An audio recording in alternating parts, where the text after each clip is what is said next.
Socrates, a name that resonates throughout history as one of the greatest minds of ancient Greece, left a legacy that continues to shape our understanding of philosophy, ethics, and the human condition. But what did Socrates truly believe about virtue? How did he define the good life? And how are his views different from other philosophers like Plato or Aristotle? In this essay, we will explore Socrates' views on virtue, his conception of the good life, and how his ideas differed from those of his students, Plato and Aristotle.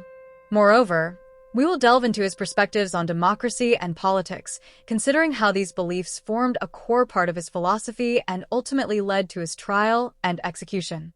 Before we dive into the depths of Socratic philosophy, we'd like to welcome you to the Unfolding Journey YouTube channel, where we explore timeless philosophical questions and analyze the ideas of some of the greatest thinkers of all time.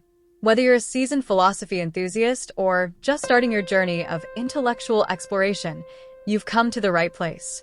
Each episode on our channel brings you closer to understanding the complexities of the human experience through the lens of philosophy.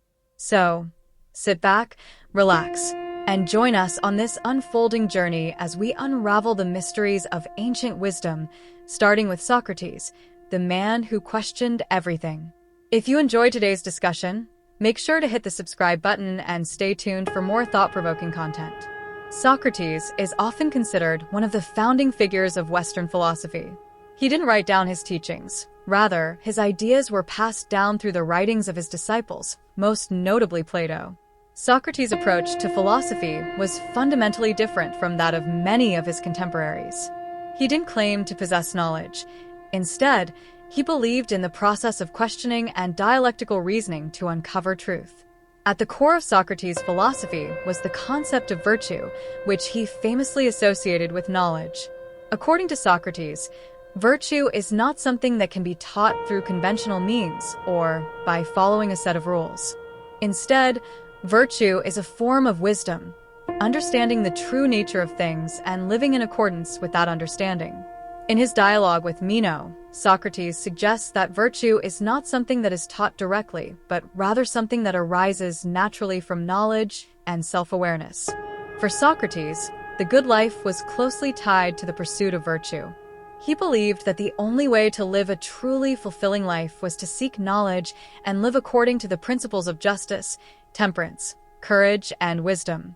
He famously stated that the unexamined life is not worth living, implying that without self-reflection and a commitment to virtue, life loses its meaning.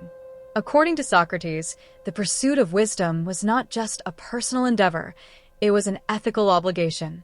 True happiness, he argued, is found not in material wealth or external success, but in the cultivation of one's inner character and understanding.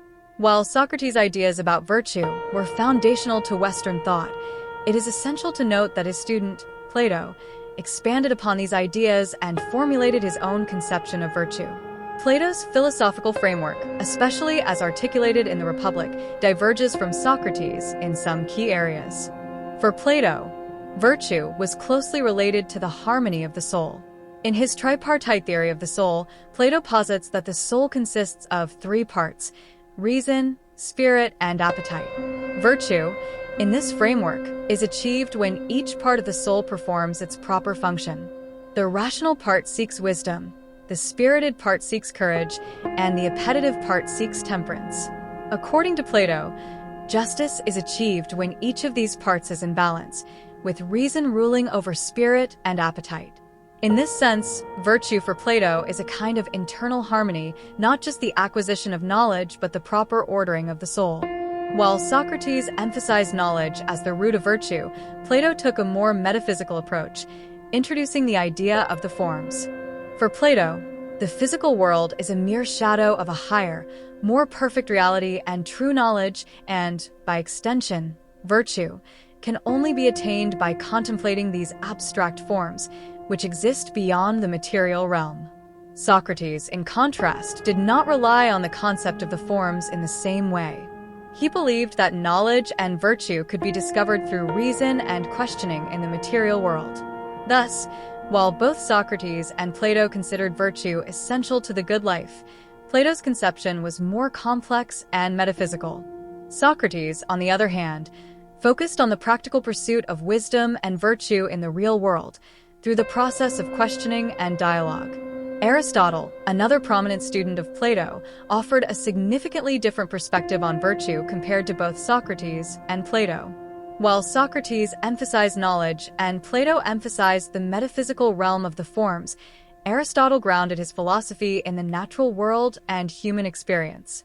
In Aristotle's Nicomachean Ethics, he presents virtue as a mean between extremes, what he calls the doctrine of the mean. For Aristotle, virtue is not about adhering to an absolute definition or grasping an abstract form. Instead, it involves finding the right balance between deficiency and excess. For example, courage is the mean between recklessness and cowardice, and generosity is the mean between prodigality and stinginess.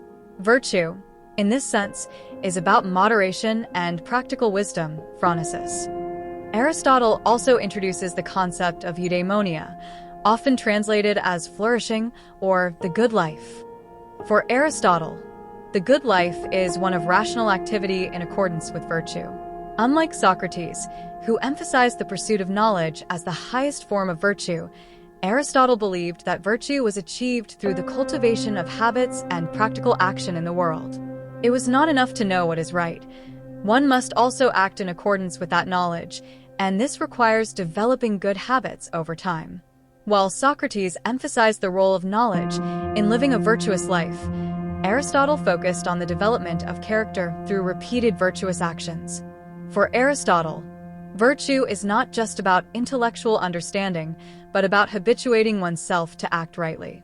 Socrates' views on democracy were complex and, in many ways, controversial for his time. He lived in Athens during a period of political turbulence, when the city-state was recovering from the effects of war and undergoing significant political reforms. Despite the democratic reforms that allowed for greater participation of citizens in decision-making, Socrates remained highly critical of the political system. In Plato's Apology, Socrates defends his life and philosophy during his trial, where he is charged with impiety and corrupting the youth.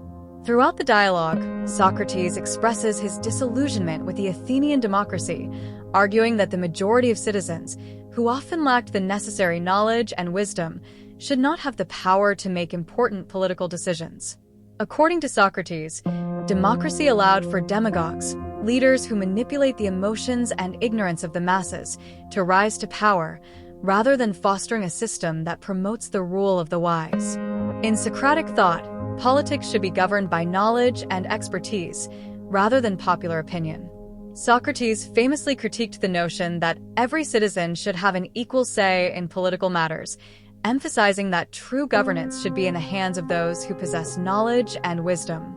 For this reason, he was skeptical of the democratic ideal that all citizens should have equal participation in the political process.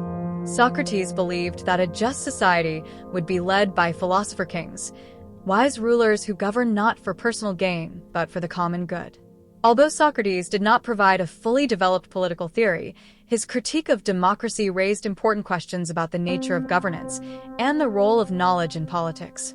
His ideas on democracy would later be developed further by Plato in the Republic, where Plato outlines his vision of a philosopher-king ruling over an ideal state.